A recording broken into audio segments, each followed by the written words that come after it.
জীববিজ্ঞানীরা এ পর্যন্ত 2,70,000 ভাস্কুলার উদ্ভিদ এবং 15 লক্ষেরও বেশি প্রাণী প্রজাতি শনাক্ত করেছেন। এসব প্রজাতির মধ্যে নানা কারণে ভিন্নতা দেখা যায়। ভিন্নতা সত্ত্বেও সহজভাবে অধ্যয়নের জন্য প্রাণীবিজ্ঞানীরা বিভিন্ন বৈশিষ্ট্যের ভিত্তিতে নির্দিষ্ট নিয়ম অনুযায়ী এদের শ্রেণীবিন্যস্ত করেছেন। এ অধ্যায়ে প্রাণীর বিভিন্নতা ও শ্রেণীবিন্যাস সম্পর্কে আলোচনা করা হবে।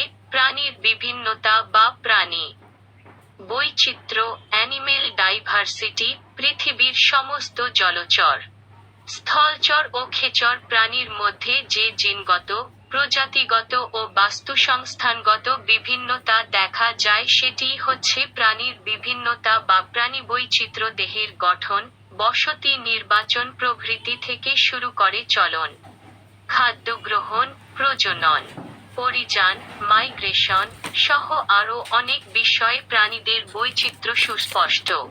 প্রত্যেক প্রাণী নিজস্ব বৈশিষ্ট্যে মণ্ডিত হয়ে অন্য প্রাণী থেকে ভিন্ন। পৃথিবীর বিচিত্র পরিবেশে দৃশ্য ও অদৃশ্যমান অসংখ্য প্রাণীর বিচরণ রয়েছে। কেউ দল বেঁধে অতল সমুদ্রে, মাঝ সমুদ্রে বা সমুদ্রপৃষ্ঠে সাঁতার কেটে চলছে, কেউ দ্রুত, কেউ বা মন্থর লয়ে মাটির উপর হেঁটে বেড়াচ্ছে, কোনো প্রাণী হয়তো গাছের ডালে দোল খাচ্ছে, কেউ ঝাঁকেও পরিযায়ী হচ্ছে। আবার কেউ এত ছাইট যে অণুবীক্ষণযন্ত্রের সাহায্য ছাড়া দেখাই যায় না। এদের কেউ তৃণভোজী, অন্যরা মাংসাশী বা সর্বভোজী কিংবা পরজীবী। প্রাণীবৈচিত্র্যের প্রকারভেদ। প্রাণীবৈচিত্র্য 3 প্রকার: 1 জিনগত বৈচিত্র্য, 2 প্রজাতি বৈচিত্র্য এবং 3 বাস্তুতান্ত্রিক বৈচিত্র্য। 1 জিনগত বৈচিত্র্য, জেনেটিক ডাইভার্সিটি। জিনগত বৈচিত্র্য বলতে নির্দিষ্ট বাস্তুতন্ত্রে কোনো নির্দিষ্ট প্রজাতির সদস্যদের মধ্যে জিনগত উপাদানে বৈষম্যের মাত্রাকে বোঝায়। একটি জীব প্রজাতির প্রত্যেক সদস্য জিনগতভাবে অন্য সদস্য থেকে পৃথক। জিনগত সাধারণ গঠন বা কোড এর কারণে একটি প্রজাতির প্রত্যেক সদস্যের সুনির্দিষ্ট বৈশিষ্ট্য থাকে। জীবদেহে অবস্থিত জিনগুলোর মধ্যে সীমাহীন সম্মিলনের ফলে জিনগত বৈষম্যের সৃষ্টি হয়।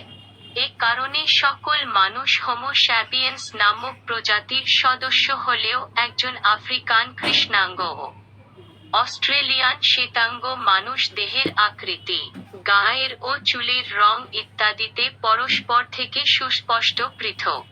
অনুরূপভাবে আম, ধান, আপেল, গম ইত্যাদির আকার, স্বাদ, ফুলের বর্ণ ও বীজের পার্থক্য ঘটে। জিনগত মাত্রায় বৈষম্যের কারণে জিনগত বৈচিত্র্য নির্দিষ্ট এক প্রজাতির সদস্যভিত্তিক হওয়ায় এ ধরনের বৈচিত্র্যকে আন্তঃপ্রজাতিক বৈচিত্র্য ইন্ট্রাস্পেসিফিক ডাইভার্সিটি ও বলা হয়।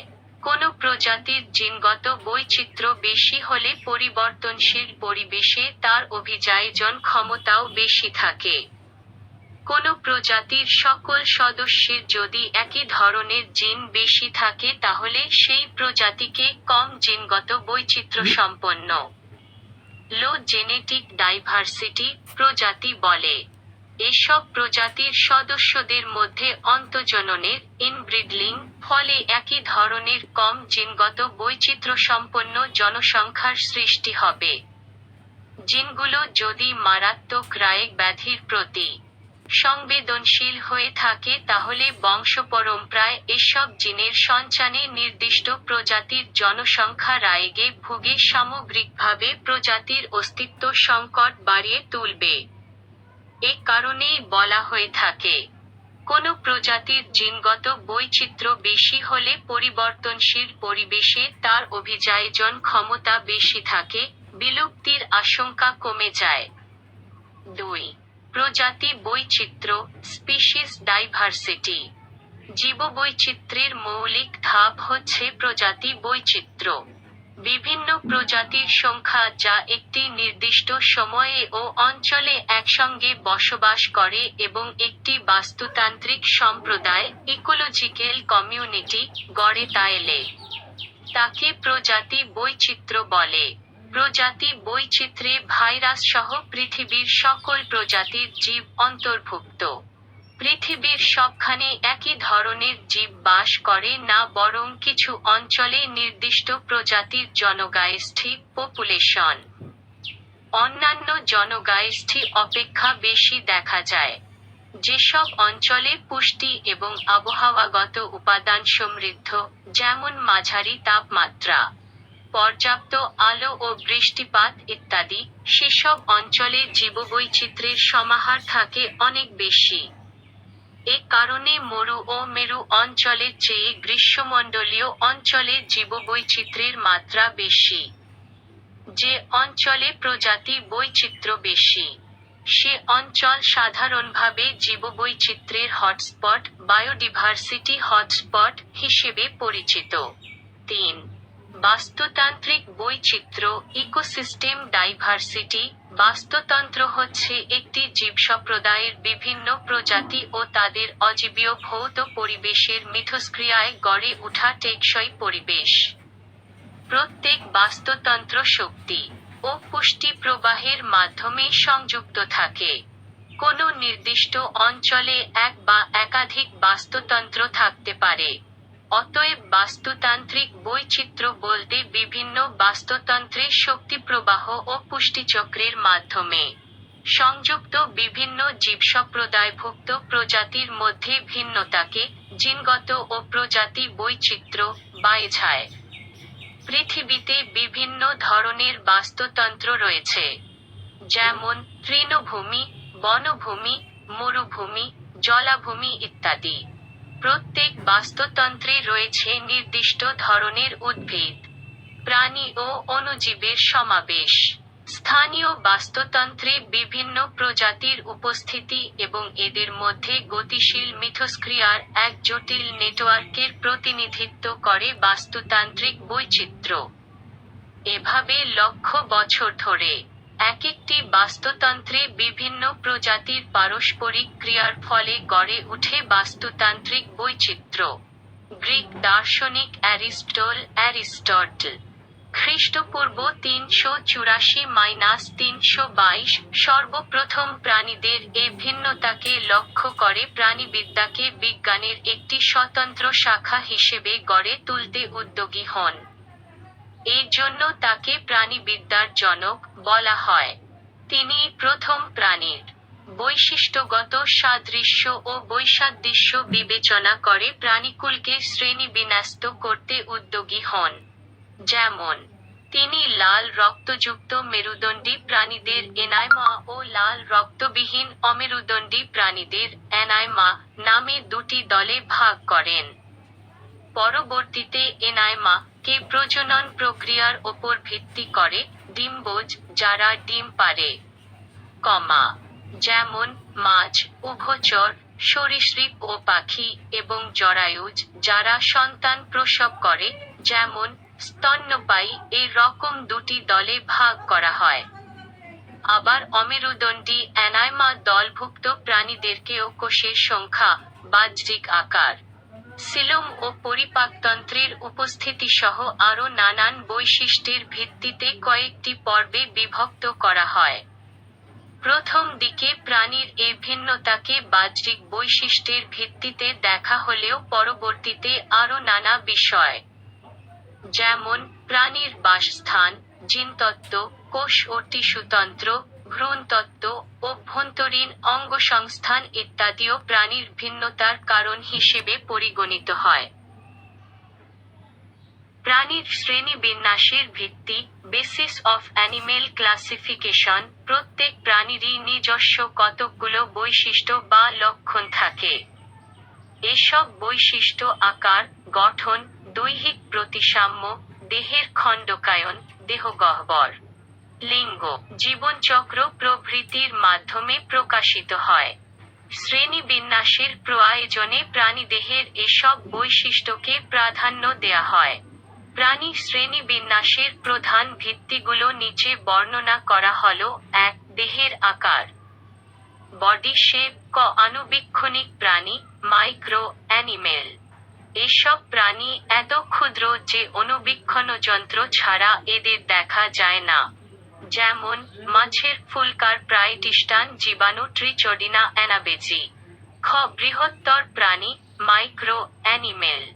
এসব প্রাণী আকারে বড় এবং খালি চোখে ভালাইভাবে দেখা যায়। যেমন ক্যাভিয়া পোর্সেলাস, গিনিপিগ। ২. সংগঠন ক্রমমাত্রা, গ্রেডস অফ অর্গানাইজেশন। প্রাণীর কোষীয় সংগঠন ক্রমমাত্রার উপর ভিত্তি করে প্রাণীজগৎকে ৪ ধরনের প্রাণীগায়স্থিতে ভাগ করা যায়। ক. কোষীয় মাত্রার গঠন, সেলুলার গ্রেড অফ অর্গানাইজেশন। যে দেহ গঠনে কিছু কোষ সম্মিলিত হয়ে নির্দিষ্ট কাজের জন্য বিশেষিত হয় সে ধরনের দেহ গঠনকে কোষীয় মাত্রার গঠন বলে। এক্ষেত্রে এক ধরনের শ্রম বিভাজন দেখা যায়, যেমন কিছু কোষ জনন কাজে, অন্য কোষগুলো পুষ্টি সংক্রান্ত কাজে ব্যস্ত থাকে। পরিফেরা, পর্বভুক্ত প্রাণী এ ধরনের গঠন সম্বলিত সদস্য। খ. কোষ, টিস্যু মাত্রার গঠন, cell, tissue grade of organization. সদৃশ কোষগুলো যখন একটি অভিন্ন কাজ সম্পন্নের জন্য সুনির্দিষ্ট প্যাটার্ন বা স্তরে গায়ষ্ঠীবদ্ধ বিন্যস্ত হয়ে টিস্যু নির্মাণ করে সে ধরনের গড়নকে কোষ টিস্যু মাত্রার গঠন বলে। নিডারিয়া, পর্বভুক্ত প্রাণীতে এ ধরনের গঠন মাত্রা দেখা যায়। গো. টিস্যু, অঙ্গ মাত্রার গঠন, tissue organ grade of organisation.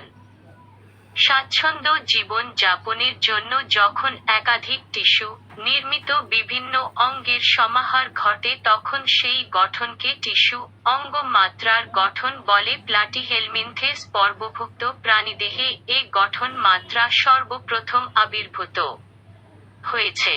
এক্ষেত্রে চক্ষুবিন্দু, প্রাইবাইসিস, জননাঙ্গ ইত্যাদি টিস্যু অঙ্গ মাত্রার গঠনের উদাহরণ। ঘ. অঙ্গ তন্ত্র মাত্রার গঠন, organ system grade of organization. উচ্চতর প্রাণীগায়স্থিতে এ ধরনের গঠন দেখা যায়। এক্ষেত্রে অঙ্গগুলো একত্রে কিছু কাজ সম্পাদনের জন্য অঙ্গ তন্ত্র অর্গান সিস্টেম সৃষ্টির মাধ্যমে দেহকে সর্বোচ্চ মাত্রার গঠনে উন্নত করেছে। তন্ত্রগুলো, সিস্টেমস, দেহে শ্বসন, সংবহন, পরিপাক প্রভৃতি মৌলিক কাজের সঙ্গে জড়িত থাকে। অধিকাংশ পর্বে ফিলা এ ধরনের গঠন মাত্রা দেখা যায়। এ মাত্রার গঠন সর্বপ্রথম আবির্ভূত হয়েছে নেমার্টিন নামক এক সামুদ্রিক প্রাণীগায়স্থিতে। দাড়ি। ৩. জীবন পদ্ধতি, ওয়ে অফ লিভিং। জীবন পদ্ধতির উপর ভিত্তি করে প্রাণীকুলকে প্রধানত দুভাগে ভাগ করা যায়। ক. মুক্তজীবী, ফ্রি লিভিং। এসব প্রাণী স্বাধীনভাবে ঘুরে বেড়ায় এবং এরা পারস্পরিক সহযোগিতা বা সাহচর্যে বাস করে না। যেমন কবুতর, কলম বা লিভিয়া। খ. পরজীবী, প্যারাসাইট। এসব প্রাণী খাদ্যের জন্য অন্য প্রাণীর দেহে আশ্রয় গ্রহণ করে এবং আশ্রয়দাতার দেহ থেকে খাদ্য শাইসন করে বেঁচে থাকে। যেমন যকৃত কৃমি, ফ্যাসিওলা হ্যাপাটাইকা। ৪. ক্লিভেজ ও ভ্রূণীয় বিকাশ, ক্লিভেজ অ্যান্ড ডেভেলপমেন্ট। যে পদ্ধতিতে যৌন জননকারী প্রাণীর এককোষী জাইগায়েট মাইটোসিস কোষ বিভাজনের মাধ্যমে বিভাজিত হয়ে অসংখ্য বহুকোষী ভ্রূণ সৃষ্টি করে তাকে ক্লিভেজ বা সম্ভেদ বলে। ডিমে কুসুমের পরিমাণের ভিত্তিতে ক্লিভেজ সম্পূর্ণ বা হলোব্লাস্টিক কিংবা আংশিক বা মেরোব্লাস্টিক হতে পারে। ক্লিভেজের সময় ডিমের যে প্রান্তে কুসুম থাকে তাকে ভেগেটাল পোল এবং যে প্রান্তে নিউক্লিয়াস থাকে তাকে অ্যানিমেল পোল বলে। বিভাজন তলের উপর ভিত্তি করে ক্লিভেজ ৩ প্রকার, যথা ক. Oreo cleavage, radial cleavage. এক্ষেত্রে বিভাজন তলগুলো জাইগাইডকে সর্বদা অরীয় ও সুষমভাবে বিভক্ত করে আর্থ্রোপোডা পর্বের প্রাণীতে ক্লিভেজ অরীয় ধরনের। খ.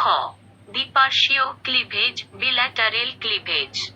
এক্ষেত্রে দ্বিতীয় বিভাজন পর্যন্ত অরীয় ক্লিভেজের মতা, কিন্তু পরবর্তী বিভাজন মধ্যরেখা বরাবর অনুপ্রস্থভাবে ঘটে বলে 4টি করে 2 সারি কোষের সৃষ্টি হয় এবং এর ফলে দ্বিপার্শ্বীয় প্রতিসাম্যতা দেখা যায়। চরডাটা পর্বের প্রাণীতে এ ধরনের ক্লিভেজ দেখা যায়। গো. সর্পিল ক্লিভেজ, স্পাইরাল ক্লিভেজ। অ্যানেলিডা ও মলাস্কা পর্বের প্রাণীদের ক্ষেত্রে ঠিক তৃতীয় বিভাজনের সময় অ্যানিমেল পাইলের ব্লাস্টোমিয়ারসমূহ ভেজিটাল পেপালের ব্লাস্টোমিয়ারগুলোর সাথে চক্রাকারে সামান্য স্থান পরিবর্তন করে। এ ধরনের ক্লিভেজকে সর্পিল ক্লিভেজ বলে। পাখি, সরীসৃপ ও মাছে এ ধরনের ক্লিভেজ পাওয়া যায়। 5. ভ্রূণস্তর, জার্ম লেয়ার্স। যেসব প্রাণীর যৌন প্রজনন ঘটে সেগুলোর জাইগাইড ক্লিভেজ প্রক্রিয়ায় বিভাজিত হয়ে ব্লাস্টোমার নামক কোষ সৃষ্টি করে। কোষগুলো সজ্জিত হয়ে প্রথমে নিরেট মরুলা ও পরে ফাঁপা ব্লাস্টুলা দশা অতিক্রম করে দ্বিস্তরী বা ত্রিস্তরী গ্যাস্ট্রুলা এ পরিণত হয়। প্রাণীর প্রাথমিক শ্রেণীবিন্যাসে ভ্রূণস্তর বিশেষ ভূমিকা পালন করে।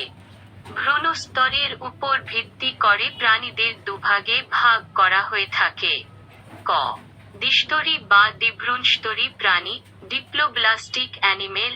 যেসব প্রাণীর ভ্রূণের গ্যাস্ট্রুলা পর্যায়ে কোষগুলো অ্যাক্টোডার্ম ও অ্যান্ডায়াডার্ম নামক দুটি স্তরে বিন্যস্ত থাকে, সেগুলোকে দ্বিস্তরী প্রাণী বলে। স্তর দুটির মাঝে থাকে আঠালো জেলির মতা অকোষীয় মেসোগলা। নিডারিয়া পর্বের প্রাণীরা দ্বিস্তরী, যেমন হাইড্রা। খ. ত্রিস্তরী বা ত্রিনস্তরী প্রাণী, ট্রিপোলোব্লাস্টিক অ্যানিমেল। যেসব প্রাণীর ভ্রূণে গ্যাস্ট্রুলা পর্যায়ে কোষগুলো 3টি কোষীয় স্তরে বিন্যস্ত থাকে তাদের ত্রিস্তরী প্রাণী বলে। 3টি স্তরের মধ্যে বাইরের স্তরটিকে এন্ডোডার্ম, মাঝেরটিকে মেসোডার্ম এবং ভিতরেরটিকে এন্ডোডার্ম বলে।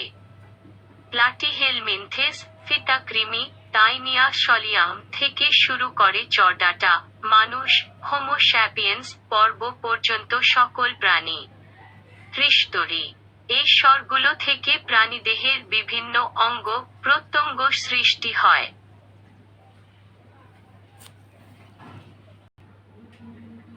দ্বিস্তরী প্রাণী ও ত্রিস্তরী প্রাণীর মধ্যে পার্থক্য তুলনীয় বৈশিষ্ট্য। দ্বিস্তরী প্রাণী, ত্রিস্তরী প্রাণী। 1. ভ্রূণীয় কোষস্তর। দেহের কোষগুলো অ্যাক্টোডার্ম ও অ্যান্ডায়াডার্ম নামক দুটি স্তরে বিন্যস্ত থাকে।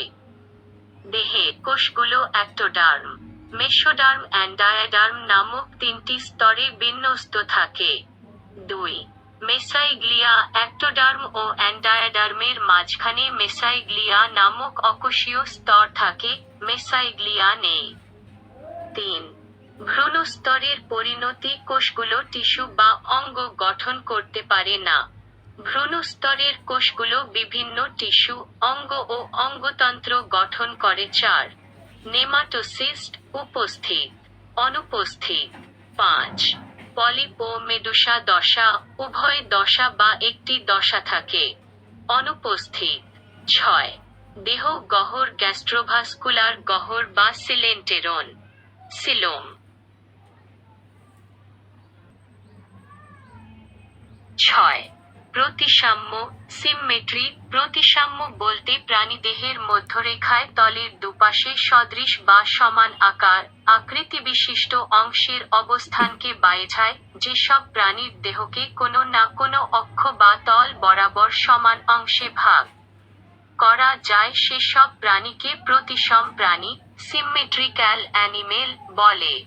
আর যেসব প্রাণীর দেহে এমন বিভাজন সম্ভব হয় না সেগুলোকে অপ্রতিসম প্রাণী, অ্যাজাইমেট্রিক্যাল অ্যানিমেল বলে অভিহিত করা হয়। প্রাণীদেহে নিচে বর্ণিত বিভিন্ন ধরনের প্রতিসাম্য দেখা যায়।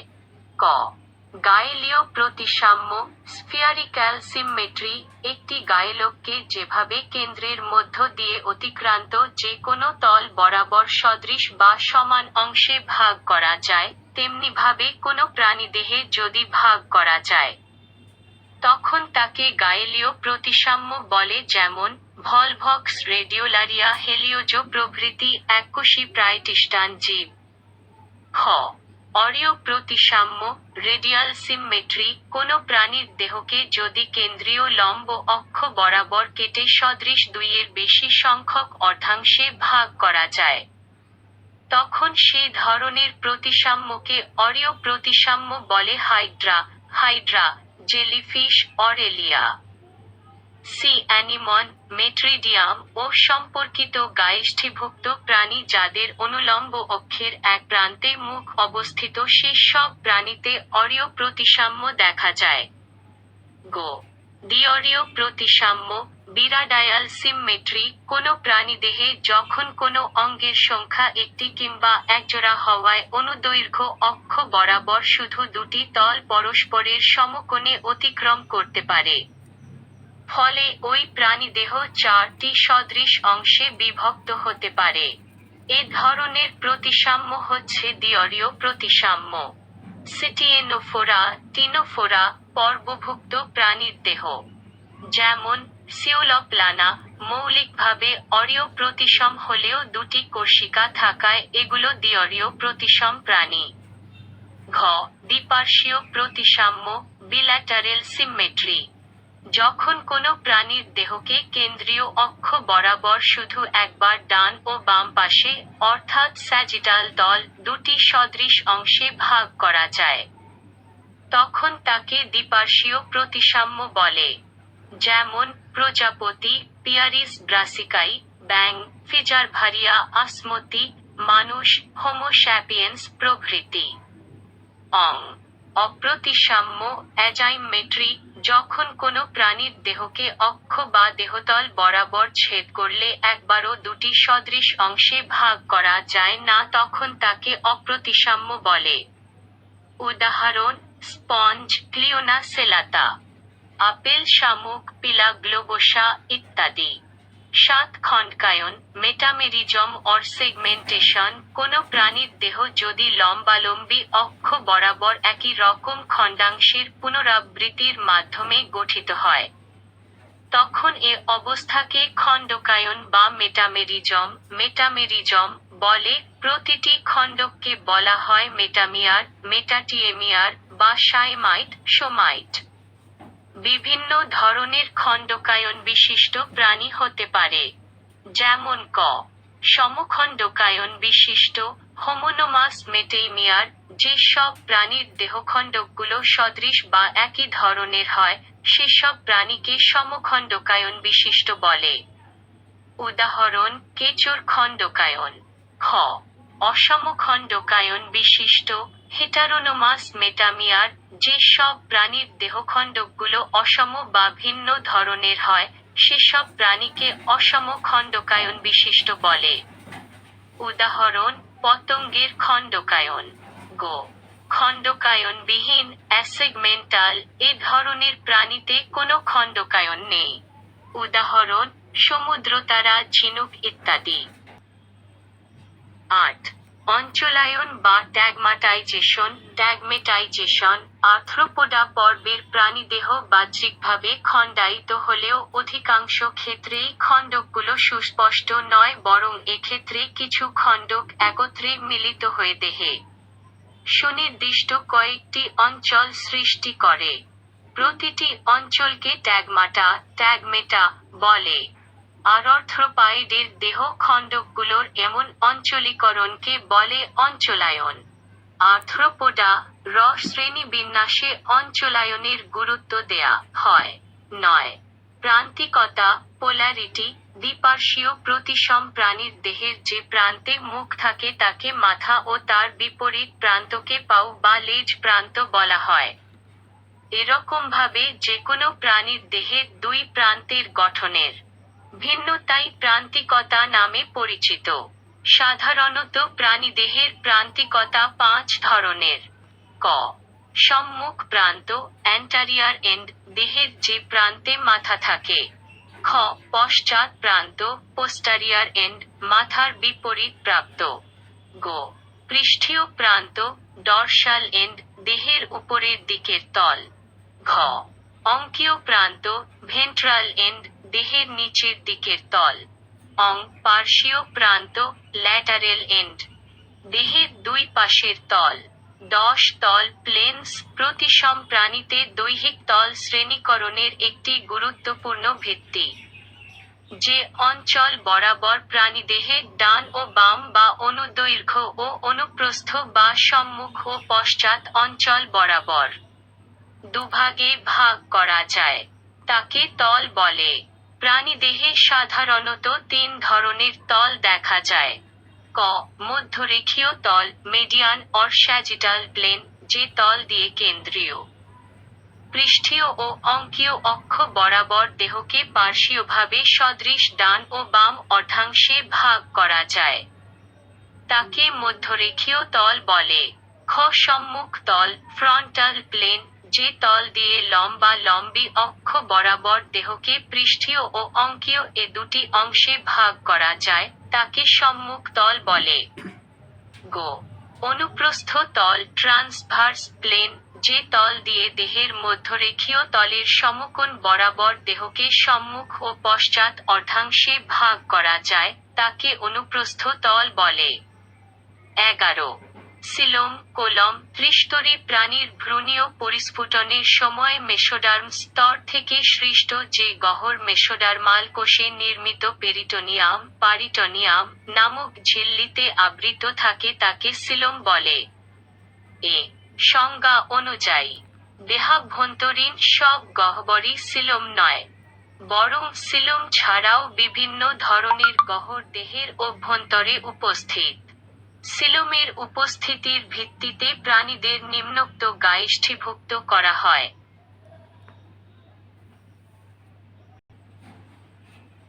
ক. অ্যাসিলামেট, অ্যাকোলোমেট। এসব প্রাণীর দেহে সিলোমের পরিবর্তে ক্রোনীয় পরিস্ফুটনের সময় অন্তঃস্থ ফাঁকা স্থানটি, blastocoel, mesodermal spongy parenchyma, spongy parenchyma কোষে পূর্ণ থাকে। পরিফেরা, নিডারিয়া, সিটিয়েনোফোরা, প্লাটিহেলমিনথেস প্রভৃতি পর্বভুক্ত প্রাণীরা অ্যাসিলোমেট। খ.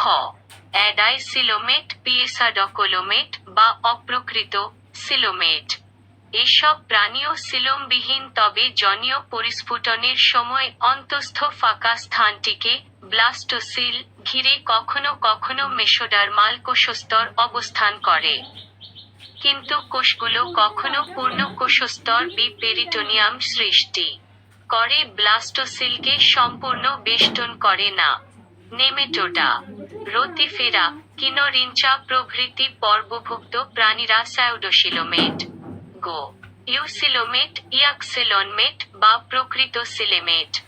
এগুলো প্রকৃত সিলোমযুক্ত প্রাণী, কারণ জনীয় মেসোডার্মের অভ্যন্তর থেকে গহ্বররূপে সিলোম উদ্ভূত হয় এবং চাপা মেসোডার্মা এপিথেলিয়াল কোষে গঠিত পেরিটোনিয়াম স্তরে সম্পূর্ণ বেষ্টিত থাকে। ইউসিলোমেটদের অপেক্ষাকৃত উন্নত প্রাণী মনে করা হয় মলাস্কা, অ্যানেলিডা, আর্থ্রোপোডা, ইচিনোডার্মোতা, হেমিসর্ডাটা, চর্ডাটা প্রভৃতি পর্বভুক্ত প্রাণী ইউসিলোমেট। কাজ, অ্যাডোসিলোমেট এবং ইউসিলোমেট প্রাণীর মধ্যে তুলনামূলক ছক তৈরি কর। 12.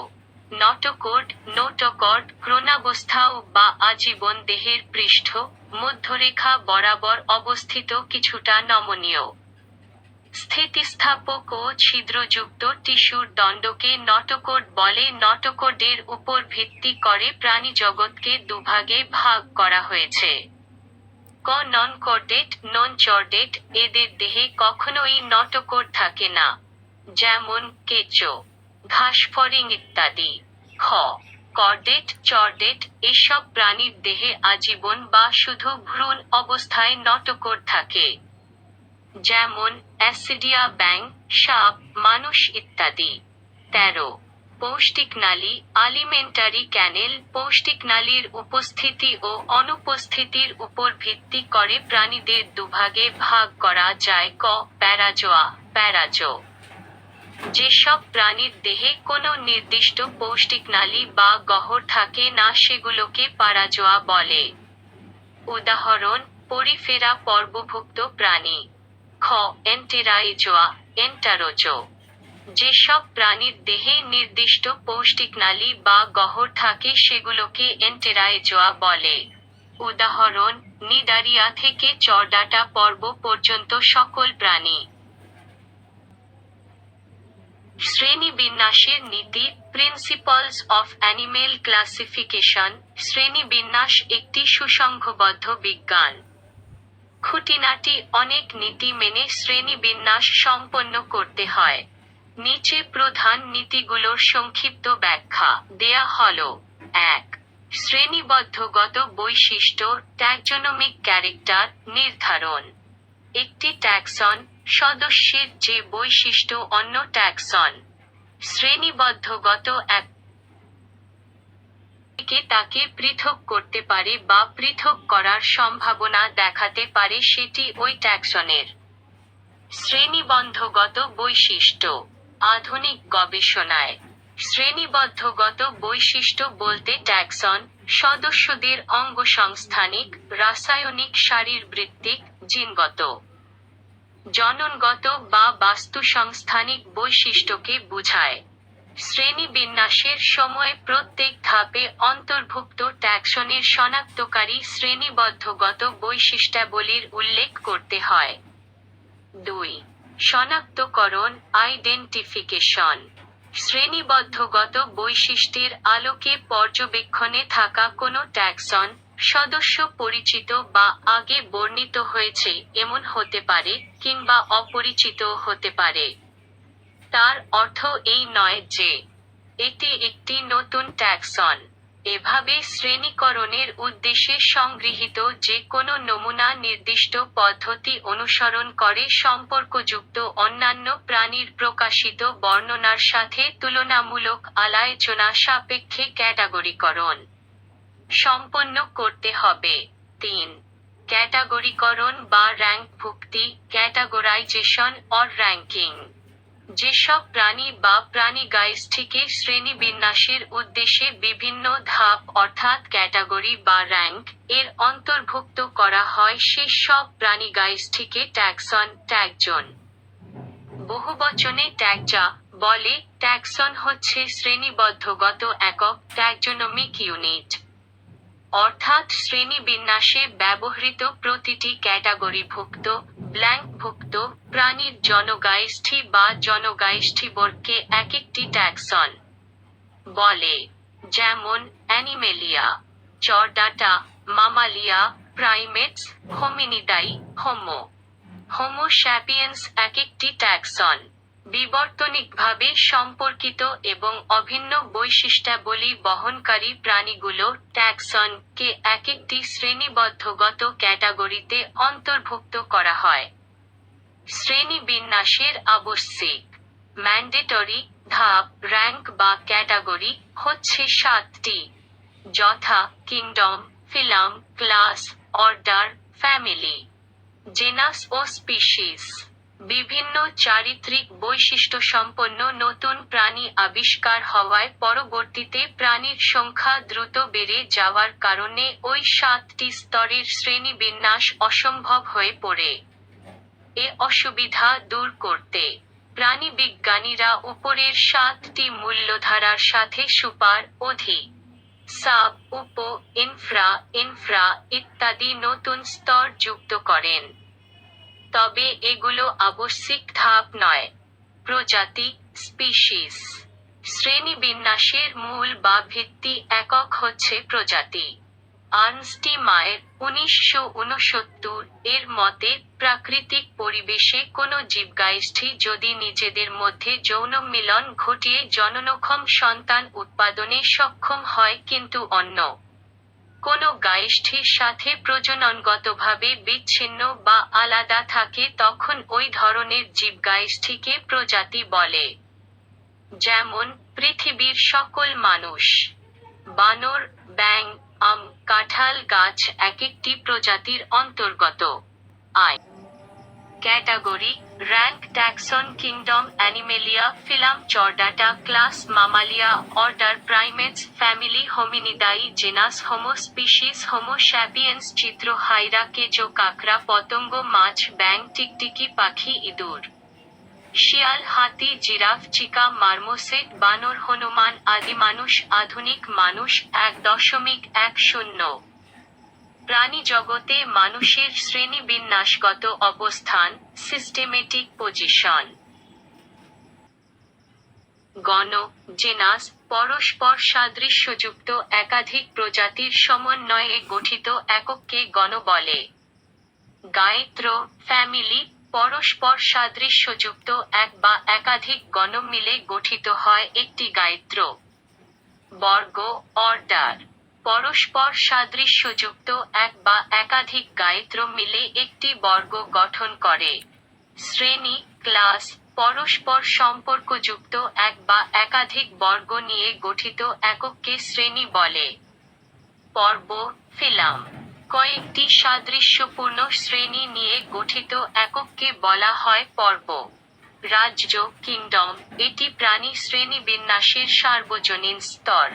অর্থাৎ এ স্তরটিতে পৃথিবীর সকল প্রাণীকে অন্তর্ভুক্ত করা হয়েছে।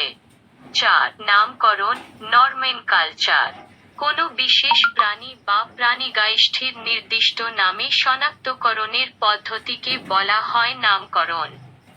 ব্যাপক তথ্যানুসন্ধানের পর কোনো প্রাণী নতুন প্রমাণিত হলে উক্ত প্রাণীকে ICZN এর নিয়মানুযায়ী নামকরণ করতে হবে। সুইডিশ বিজ্ঞানী ক্যারায়ালাস লিনিয়াস কারোলাস লিন্নাইয়াস সর্বপ্রথম নামকরণের একটি পদ্ধতি প্রবর্তন করেন। এটি দ্বিপদ নামকরণ পদ্ধতি, বিনোমিয়াল নোমেনকালচার সিস্টেম নামে পরিচিত। এই নিয়ম অনুসারে প্রত্যেক জীবের বৈজ্ঞানিক নামের দুটি অংশ থাকে, যার প্রথমটি গণ, জেনাস নাম এবং দ্বিতীয়টি প্রজাতি, স্পিসিস নাম। গণ নামের প্রথম অক্ষর ইংরেজি বর্ণমালার বড় অক্ষরে এবং প্রজাতি নামের আদ্যক্ষর ছায়েট অক্ষরে লিখতে হয়।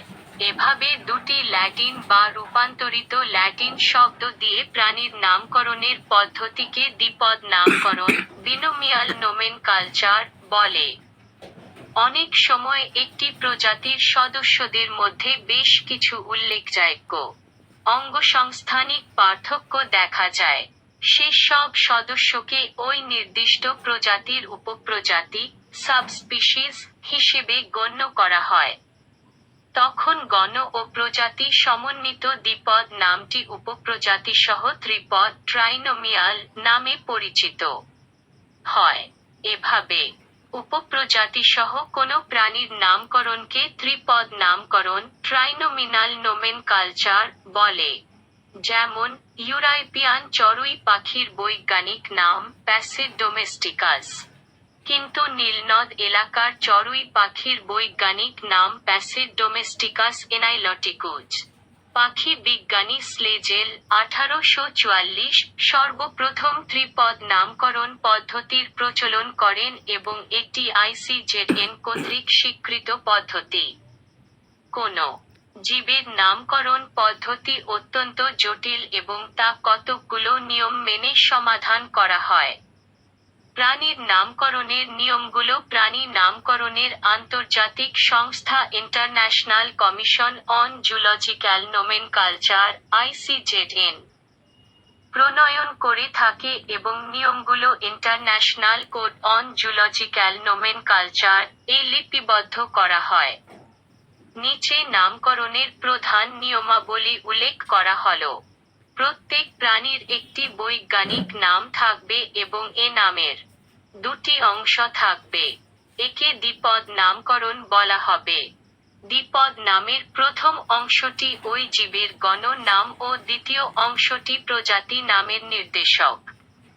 প্রাণীর বৈজ্ঞানিক নামটি অবশ্যই ল্যাটিন বা ল্যাটিনকৃত, ল্যাটিনাইজ হতে হবে। দ্বিপদ নামকরণ ছাপা অক্ষরে হলে সবসময় ইটালিক, ডান দিকে বাঁকা করে, হরফে হবে, যেমন প্যান্থেরা টাইগ্রিস। বাঘ। গণ। নামটি বিশেষ্য ও এর আদ্যাক্ষরটি অবশ্যই বড় হরফে, ক্যাপিটাল লেটার, লিখতে হবে এবং প্রজাতি নামটি বিশেষণ যার আদ্যাক্ষরটি ছাইড হরফে, স্মল লেটার, লিখতে হবে। যে বিজ্ঞানী সর্বপ্রথম কোনো জীবের বিজ্ঞানসম্মত বর্ণনা দিবেন, তার নাম বা নামের অংশ উক্ত জীবের দ্বিপদ নামের শেষে সংযোজিত হবে। যেমন, মাছের সিলিয়েট পরজীবী, প্যারাট্রিচোডিনা লাইজে আসমোত, 2002, অসম্মতি ব্যাং ফিজারভারিয়া আসমতি হলেডার, 2011, 5। সংরক্ষণ, প্রিজার্ভেশন, শ্রেণীবিন্যাসকৃত নমুনাকে বিস্তারিত তথ্যসহ, সংগ্রহকারীর নাম, সংগ্রহের স্থান, সময়, তারিখ ইত্যাদি, সংরক্ষণ করতে হবে, যাতে অন্যান্য নমুনা শনাক্তকরণ সহায়ক হয়। এ কারণে বিভিন্ন দেশে প্রাপ্ত প্রাণীর নমুনা প্রাকৃতিক জাদুঘর, বিশ্ববিদ্যালয় বা কলেজের বিভাগীয় সংরক্ষণশালায় সরকারি অনুমোদন সাপেক্ষে সংরক্ষিত থাকে। নমুনাটি হতে পারে স্টাফ করা, স্টুফেড প্রাণী, চামড়া, কিংবা বিভিন্ন অংশ, শিং, লাইম, মল ইত্যাদি। বা কঙ্কাল। প্রাণীদেহ শুকনো বা তরলেও সংরক্ষণ করা যায়। ফরমালিন ও অ্যালকোহল হচ্ছে সংরক্ষণের ভালো তরল মাধ্যম। বিভিন্ন প্রাণীগায়ষ্ঠীর জন্য বিভিন্ন মাত্রার ফরমালিন ও অ্যালকোহল কিংবা অন্যান্য বিশেষ সংরক্ষণ মাধ্যম নির্দিষ্ট রয়েছে। অতএব, শ্রেণীবিন্যাসে নমুনা সংরক্ষণ একটি গুরুত্বপূর্ণ ও দায়িত্বশীল অধ্যায়। প্রাণীর শ্রেণীবিন্যাসের প্রয়োজনীয়তা, নেসেসিটি অফ অ্যানিমেল ক্লাসিফিকেশন, তত্ত্বীয় ও ফলিত উভয় জীববিজ্ঞানেই শ্রেণীবিন্যাসের প্রয়োজনীয়তা অনস্বীকার্য। তাত্ত্বিক প্রয়োজনীয়তা শ্রেণীবিন্যাসের মাধ্যমে কোনো প্রাণীগায়ষ্ঠীর অন্তর্ভুক্ত একটি প্রাণী সম্বন্ধে জ্ঞান লাভ করলে ওই গায়ষ্ঠীর অন্যান্য প্রাণী সম্বন্ধে ধারণা জন্মে। কম পরিশ্রম ও অল্প সময়ের মধ্যে প্রাণীজগতের অনেক সদস্য সম্পর্কে জানা ও শেখা যায়। প্রাণীকুলের পারস্পরিক সম্পর্ক বা জাতিজনির বিভিন্ন তথ্য পাওয়া যায়। প্রাণীকুলের বিবর্তনিক ধারা নির্ণয়ে শ্রেণীবিন্যাস সাহায্য করে। নতুন প্রজাতি শনাক্ত করতে শ্রেণীবিন্যাস অপরিহার্য। ফলিত প্রয়োজনীয়তা জনস্বাস্থ্য, কৃষি ও বনের ক্ষতিকর প্রজাতি দমনের উদ্দেশ্যে শ্রেণীবিন্যাস নির্দিষ্ট প্রজাতির সঠিক পরিচয় দান শ্রেণীবিন্যাসের মাধ্যমে অর্থনৈতিক গুরুত্বসম্পন্ন প্রাণী বাছাই করা যায়। বন্যপ্রাণী সংরক্ষণে সাহায্য করে। ভূতাত্ত্বিক ঘটনাবলীর নিখুঁত চিত্র তুলে ধরতে জীবজগতের শ্রেণীবিন্যাসের সাহায্য প্রয়োজন। কৃত্রিম প্রজননের মাধ্যমে উন্নত জাতের পশুপাখি উদ্ভাবন সহজতর হয়। হিকমান এট আল.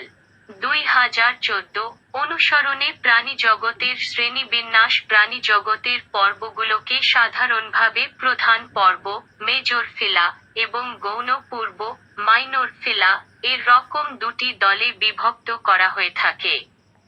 কোনো বিবর্তনিক সম্পর্ক বা বৈশিষ্ট্যগত ভিত্তিতে দলবিভক্তি করা হয় না। তবে, প্রজাতি ও সদস্য সংখ্যা, বাস্তুতন্ত্রে এদের গুরুত্ব এবং পর্ব হিসেবে সুস্পষ্টতা অনুযায়ী এমন শ্রেণীবিন্যাস প্রচলিত আছে। এক প্রধান পর্ব, মেজর ফিলা। যেসব পর্বের প্রজাতি সংখ্যা অনেক বেশি, 5000-এর অধিক।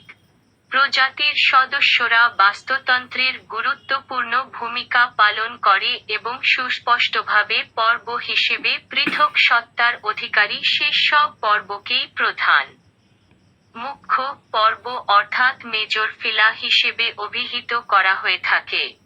প্রধান পর্বগুলোর মধ্যে 8টি নন-কোরডাটা, নন-চরডাটা ও 1টি করডাটা, চরডাটা। 2.